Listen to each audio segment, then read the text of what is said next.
পেলেন অল্পেতে কৈলাসহর দুর্গাপুর এলাকার চিকিৎসক তথা সঙ্গীত শিল্পী অয়ন রায়। অভিযোগ, বৃহস্পতিবার গভীর রাতে 3টি বাইক নিয়ে কয়েকজন তার বাড়িতে অতর্কিত হামলা চালায়। পরে চিকিৎসক অয়ন রায় ঘর থেকে বেরিয়ে চিৎকার করতে দুষ্কৃতিকারীরা পালিয়ে যায়। রাতেই খবর পেয়ে ঘটনাস্থলে ছুটে আসেন পুলিশ।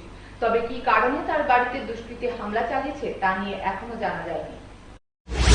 বাইক একটা স্টার্ট দিল আমার রাস্তার মধ্যে এবং দিয়ে, যেহেতু আমার বাড়িটা রাস্তার ঠিক পাশে, ওখান থেকে ঢিল ছুটেছে এবং বাইক স্টার্ট দিয়ে আততায়ী চলে গেল। তো আমি তো স্পেশালি সংস্কৃতি শহরে থাকি, সবার প্রতি আমার অগাধ আস্থা এবং ভালোবাসা রয়েছে। আমি জানি না কেন এরকম হলো, এরকমটা কোনোদিনই কাঙ্ক্ষিত নয়। তো আমি পুলিশকে ফোন করেছিলাম, পুলিশের সংশ্লিষ্ট আধিকারিক এসেছিলেন, উনি এসে রিপোর্ট নিয়ে গেছেন। আগামীকাল সকালবেলা হয়তো আমি এফআইআর করব এর বিরুদ্ধে।